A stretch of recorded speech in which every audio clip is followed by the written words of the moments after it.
Hello student, this is Suman Shekhawat. Welcome to Indus Ed. जैसे कि हमने क्लास 10 का हमारा फर्स्ट चैप्टर स्टार्ट कर दिया था, राइज ऑफ नेशनलिज्म। उसमें हमने दो चार कॉन्सेप्ट भी हमने क्लियर कर चुके हैं। अब हम आज एक चीज वहाँ पे क्लियर, जब हम उस टाइम में 18-19 सेंचुरी का यूरोप देख रहे हैं, उसमें हमें देखने को मिला एक एरिस्टोक्रेसी वर्ड बहुत ज्यादा हमें देखने को मिल रहा है। फिर हमने देखा हमें एक थर्ड एस्टेट मिल रहा था, और उसमें से एक नई चीज वहाँ पे इमर्ज हुई है, वो है न्यू मिडिल क्लास। तो हम लोग ये चीजें समझेंगे कि एरिस्टोक्रेसी क्या थे, मिडिल क्लास जो लोग थे उनके क्या क्या मतलब फीचर्स क्या थे, या लोग वो लोग कहाँ रह रहे थे। डिफ्रेंसिएशन समझेंगे आज हम लोग कि एरिस्टोक्रेसी क्या थे, मिडिल क्लास क्या थे। और हमने जब फ्रांस पढ़ा था, फ्रांस में हमने डिवीजन ऑफ सोसाइटी देखा, first estate, second estate and third estate. First estate पूरा क्लर्जी ग्रुप था, सेकंड वाला सारे नोबेल्स थे, और थर्ड हमने देखा था पीजेंट ग्रुप था, जिसके अंदर मतलब हम लोग मोस्ट ऑफ द पॉपुलेशन जो थी वो पीजेंट ग्रुप से बिलोंग कर रही थी। आज के जो हमारे कॉन्सेप्ट में हम क्लैरिटी लेंगे about the aristocrats and the new middle class. तो हम लोग देखते हैं कि एरिस्टोक्रेट मतलब है सारी चीजें हम लोग जो राजा से या किंग से रिलेट करती है उन चीजों के बारे में हो जाता है, यानी ऐसा ग्रुप जो कि एलीट ग्रुप है, और जो कि क्या होता है कि हाई क्लास सोसाइटी बिलोंग करता है। इसके बाद में जो उनके रिलेशनशिप होंगे, अब राजा तो राजा की बेटी से ही शादी करेगा ना, वो किसी पीजेंट की बेटी से तो करने से रहा, तो उनके जो है रिलेशंस भी जो एक्सपेंड होते हैं। अगर वो लोग मतलब हम लोग बोलते हैं टेरिटोरीज को एक्सपेंशन है, वो भी इसके बेसिस पे होगा कि राजा जो है रिलेशन होंगे, मैरिज के हो रहे हैं, बाद में एक से दूसरे जो है ये नोबल्स मान लो आप, या क्लर्जी ग्रुप, या फिर राजा मान लो, ये लोग हैं अपनी जो सोसाइटी बढ़ाते रहे। अब इसके बाद में हम लोग चीजें समझने की कोशिश करते हैं कि अब एरिस्टोक्रेट, पहला फोकस हमारा है एरिस्टोक्रेट्स। एरिस्टोक्रेट अब राजा से रिलेटेड जो चीज, राजा के जो कोर्ट है उसमें जो हाई पोस्ट पे लोग हैं उनसे रिलेट करते हैं हम लोग। पहले हमने बात की है, इसमें कुछ की पॉइंटर्स के थ्रू हम समझ लेते हैं कि एक तो जो एरिस्टोक्रेट्स थे वो डोमिनेंट क्लास थी।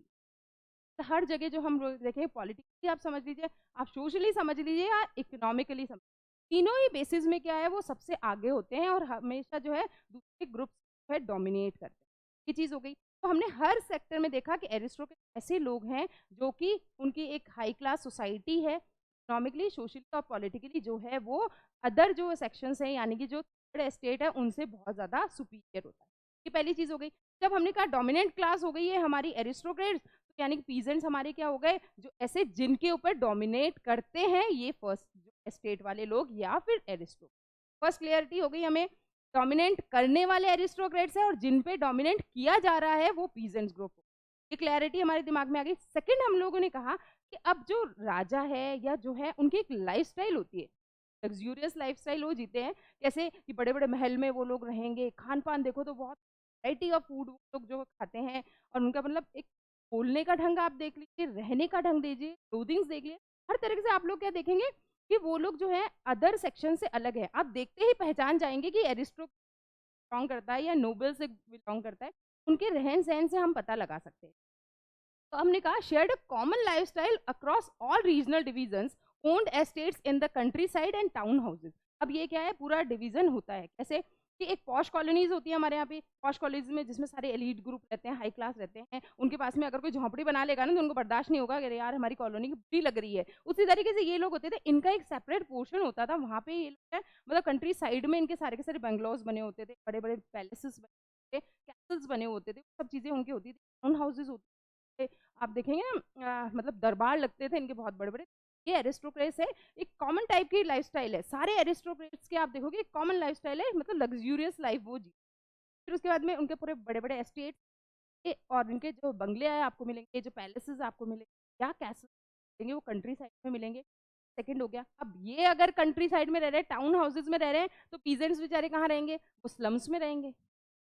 यानी कि जो एक पूरा पूरा क्लासिफिकेशन किया जाता है कि कंट्री साइड में जो रह रहे हैं वो एरिस्टोक्रेट्स हैं, और जो लोग जो है स्लम्स में रह रहे हैं वो पीजेंट लोग हैं। उनके मतलब सैनिटेशन प्रॉपर नहीं है, खाने का अच्छा नहीं है, रहने का अच्छा नहीं है। आप उनको देखते पता लगा था बेचारे थर्ड एस्टेट वाले, ये हमारे दिमाग में एक चीज आ जाती है क्योंकि हम उनको देख के आइडेंटिफाई कर सकते हैं। थर्ड चीज की तरफ अगर हम जाते हैं, अब हम लोग भी हमारे इंडिया में भी देखते हैं, तो एलीट ग्रुप हैं जो होते हैं वो इंग्लिश बोलते हैं, उनको लगता है ये लैंग्वेज जो है एलीट ग्रुप की है। उसी तरीके से यहाँ पे भी यूरोप में हो रहा था, उन्होंने कहा जो एलीट ग्रुप है, जो एरिस्टोक्रेट, जो नोबल्स है ना, वो फ्रेंच लैंग्वेज बोले, वो रीजनल डायलेक्ट्स में बात नहीं करेंगे। वो तो भैया जो हम लोग बोलते हैं हाई क्लास लोग आपस में मिलेंगे ना, तो उनका मिलने का तरीका भी अलग होता है, तो वो लोग सिर्फ फ्रेंच लैंग्वेज बोलते। और जो ये हम लोग बात करते हैं थर्ड एस्टेट से रिलेटेड लोग हैं, वो लोग क्या बोलते हैं, वो उनके रीजनल डायलेक्ट्स बोलते हैं जो उनके एरियाज में बोली जा रही है, वो चीज़ ओवर हो गई है। French for diplomacy and in high society families were often connected by marriages. अपने आप को बड़ा दिखाने के लिए, एलीट बताने के लिए वो क्या करते हैं, वो फ्रेंच लैंग्वेज मोस्टली जो ऐसे ग्रुप्स हैं उनमें फ्रेंच लैंग्वेज बोली जा रही थी। दूसरी चीज़ क्या है, ये लोग शादियाँ वादियाँ करके जो है अपने रिलेशंस बढ़ाते हैं। अब हम लोग बात करें, एक टेरिटरी को जो राजा है दूसरी टेरिटरी किंग की बेटी से शादी कर लेगा, इस तरीके से क्या हो गया, इनके रिलेशंस मेनली इन्हीं लोगों के बीच में ये चीज़ हो गई कि ये लोग कनेक्टेड होते हैं, नए लोग से कैसे जुड़ते हैं।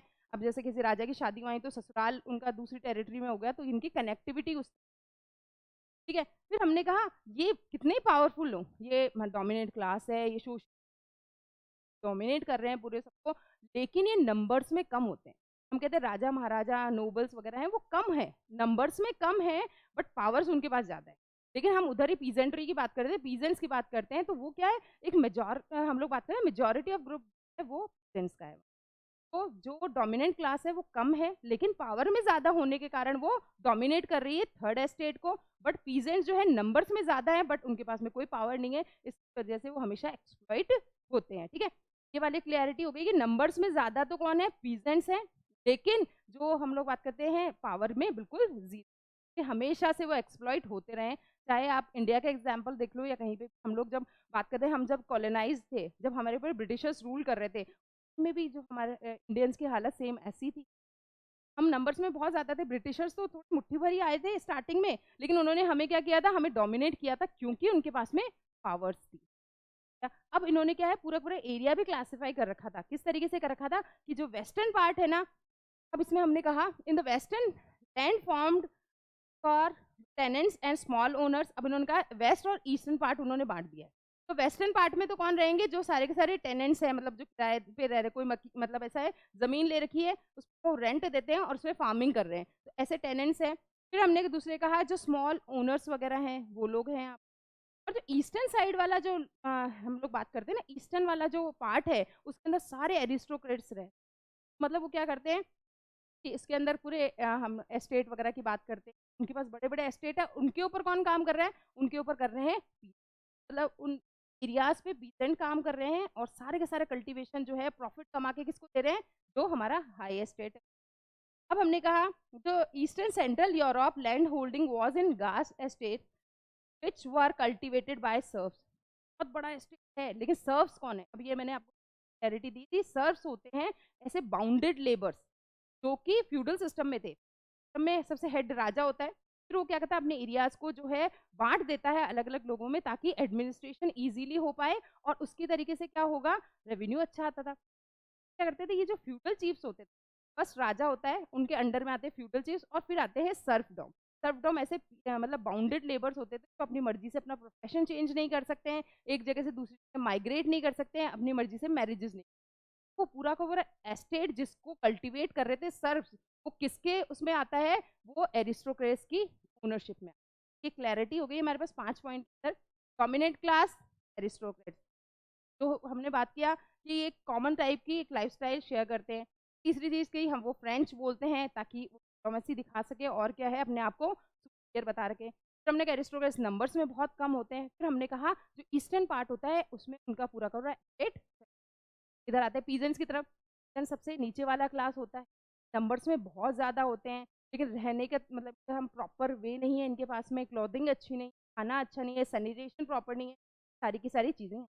अब चलो ये दोनों तो हम समझ गए कि एरिस्टोक्रेट्स और पीजेंट्स कौन है, अब ये बीच में न्यू मिडिल क्लास क्या है, तो भी हम समझ लेते हैं एक्चुअली में क्या हो रहा था। जब ये हम लोग बात करते हैं थर्ड एस्टेट यानी कि पीजेंट ग्रुप वाली बात करते, क्या होता, कुछ थे जो बाहर इंडस्ट्रीज में काम करने लगे, स्पोर्ट्स वगैरह काम करने लगे, तो उनके पास थोड़ा बहुत पैसा आ गया था। अब पैसा आया तो उन्होंने एजुकेशन ली, एजुकेशन लेते ही क्या हो गया, उनके अंदर लॉजिकल थिंकिंग जो है डेवलप हो गई, तो हर चीज़ का क्वेश्चन मार्क लगाने लगे थे।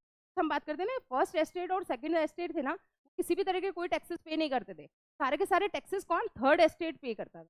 फर्स्ट और सेकंड जो क्लासेस थी उनके पास में जो है बर्थ प्रिविलेजेस थी, बर्थ से ही उनको बहुत सारी सुख सुविधाएं दी हुई थी, मतलब राजा के घर में पैदा होने के बाद में जो है उनको ऑटोमेटिक ही ये प्रिविलेजेस मिल जाती थी, उसके लिए उनको कोई किसी भी तरह कोई मेहनत नहीं करनी पड़ती। अब मिडिल क्लास वाले जो लोग इमर्ज हुए ना, ऐसे लोग जो लॉजिकल थिंकिंग रखते हैं, ऐसे लोग जो एजुकेट हैं वो लोग क्या करने लगे, क्वेश्चन मार्क लगाने लगे कि बर्थ प्रिविलेजेस केवल फर्स्ट एस्टेट और सेकंड मेरिटोरियस बेसिस होना चाहिए, कि जो अच्छा काम करता है, जो मतलब कुछ कर दिखाने लायक है, उनको ही प्रिविलेजेस। सेकंड क्वेश्चन मार्क उन्होंने ये लगाया कि केवल टैक्सेस जो है थर्ड एस्टेट ही पे क्यों करे। तो हम भी समझ सकते हैं कि फर्स्ट और सेकंड एस्टेट के पास पैसे हैं बट वो टैक्सेस पे नहीं करते, बट पीजेंट ग्रुप के पास पैसे नहीं है लेकिन उनको टैक्सेस पे करने पड़ रहे हैं। ये पूरी की पूरी चल रही है। एरिस्टोक्रेट्स और पीजेंट्स के बीच के अंदर क्या हुआ, एक नई क्लास इमर्ज होती है, पास में थोड़ा बहुत मतलब हम बात करते हैं पैसा आ चुका था, पैसे आने की वजह से वो एडुकेट हो गए थे। उसके बाद में वो लोग क्या है, क्वेश्चनिंग करने लगे, लोगों को अवेयर करने लगे कि जो यहाँ पे एरिस्टोक्रेट्स जो है पीजेंट्स के साथ में गलत कर रहे हैं, तो खिलाफ हमें ही बोलना पड़ेगा, हमारे लिए कोई दूसरा नहीं आएगा। तो इसलिए हम बात करते हैं इन लोगों ने मतलब जो ये मिडिल क्लास इमर्ज हुआ था ना, उसने लोगों के अंदर ये जो है एक तरह की अवेकनिक लेके आए थे कि हमें जो है क्वेश्चनिंग करनी होगी। ये था हमारा न्यू मिडिल। आई थिंक आपको पूरी क्लैरिटी होगी अबाउट द एरिस्टोक्रेट्स, आप समझ चुके होंगे कि क्या क्या थे, क्या चीज़ें लोग कर रहे थे, कहाँ रह रहे थे, पूरी समझ में आ गई हमें। फिर हमने पीजन ग्रुप्स के बारे में समझ लिया, फिर हमने देखा कि emergence of the new middle class कैसे। और भी ऐसे इंटरेस्टिंग कॉन्सेप्ट के लिए जुड़े रहिए हमारे साथ इंडस एड के यूट्यूब चैनल के साथ। Thank you.